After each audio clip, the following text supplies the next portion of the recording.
Hey Megan, what are we doing today? Making sugar skulls. Hello outrageous ones, welcome back. Today we're going to be talking about books and cookery. And we're going to start with a Halloween favorite, which is The Halloween Tree by Ray Bradbury. This book was written in 1972. It is a book for older children, I would say 12 and up probably, but it's one of my favorites and I love reading it every year. It's a fairy tale of sorts, a there and back again fairy tale that takes you back in time through different Halloweens and how many traditions and customs and names there are for Halloween in different places. And it's neat because it tells the story through a set of boys, a group of friends who are going out trick-or-treating. And he has a great twist at the end. And the cool thing about this is they came out with a cartoon version of it. Hanna-Barbera did a cartoon version in 1993. The movie was as good to me as the book, and I usually don't feel that way about the movie versions of books. But they did a great job. They changed the twist at the end a little bit, but it's still just a great story. And when I first read this, the boys traveled to Mexico and they talk about sugar skulls. And at the time that I first read this, sugar skulls weren't a big thing. And I was fascinated by them. So I did research on them and actually figured out how to make sugar skulls. And that's what we're going to do today. So the recipe we're going to be using comes from another Halloween book that I have. It's called A Halloween How-To, and you can see that it's been fairly well used. This book has customs, it has how to do things, and it has recipes, and it has how to make Day of the Dead sugar skulls. And I'm going to be getting some help today. My daughter is going to be helping me. You can see her beautiful background. We're at her apartment. And so we're going to get started in just a minute. Okay, this is my daughter Megan. Everybody say hi, Megan. Nice to meet you. And we're going to make sugar skulls, and we're only going to do half a recipe. So you're going to need some skeleton molds, and you know they say nowadays that to pick up things when you find them. So the only thing I could find was this is a metal baking dish that has skulls, and then I found that I got that at Target, and then I got these ice cube molds from Walmart. Not exactly what I want, but we're going to work with what we have. So 2.5 cups of sugar, 1/8 of a cup of meringue powder. You can get this in the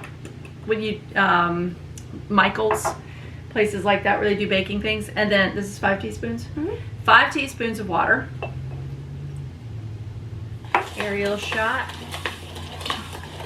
And you're just going to mix it up and to get the sugar moist.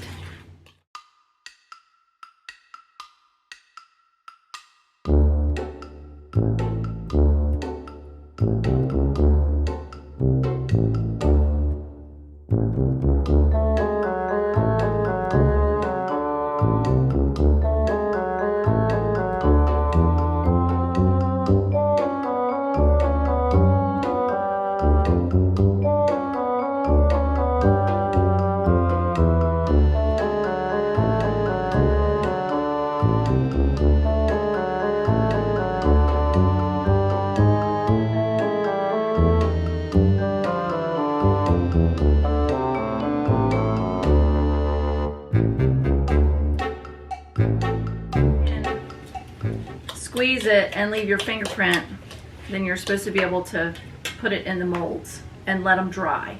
So we're gonna fill up our molds. I don't know how many we're gonna end up filling up. I don't even know. You know what, I'll do one sugar skull ahead of time just so we can see what it looks like.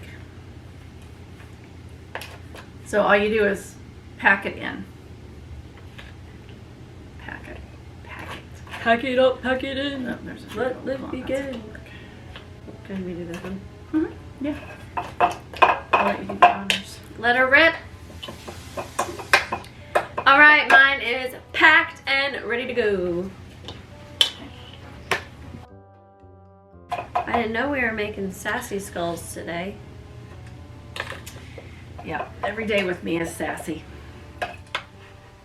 All I can think of is Christopher Allen and his Superfina Advent calendar singing, "Pour some sugar on me, in the name of love." All right. I packed them in tight. You guys packed them tight?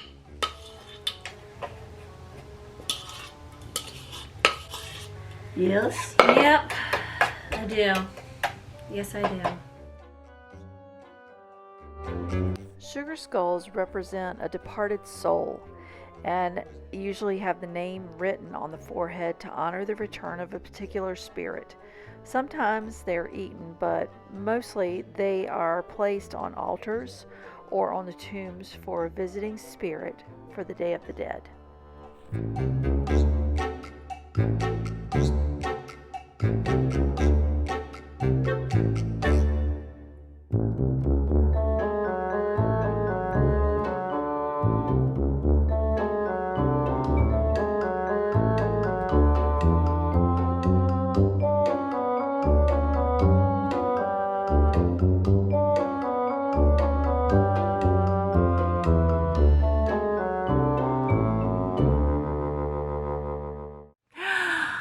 Whew! We got it done. It took us all day to wait for sugar skulls to dry out, but we got them finished.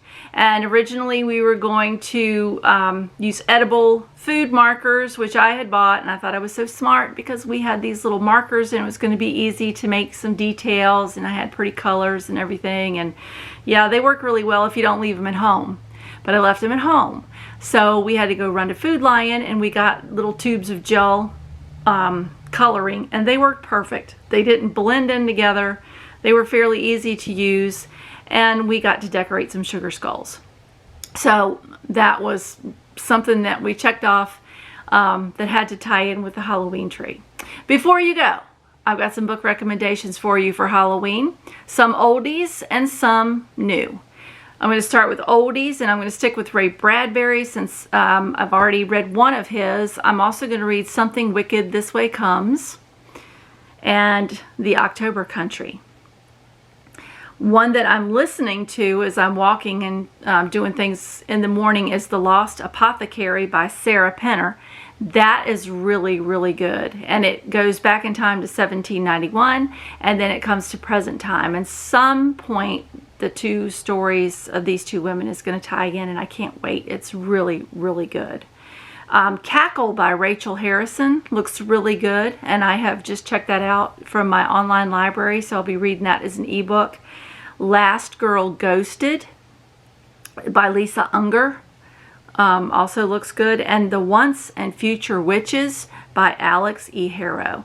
So those are some of the books that are going to be on my reading list. I would love to hear what Halloween, spooky, thriller, chiller, mystery books that you love to read around Halloween.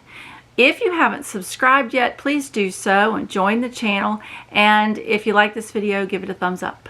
Thanks for watching, and as always, stay outrageous. Hi, Nora. Hi. How are you? Are you here to join me? Yeah. Okay. We'll start again. How about that? Hello, outrageous ones.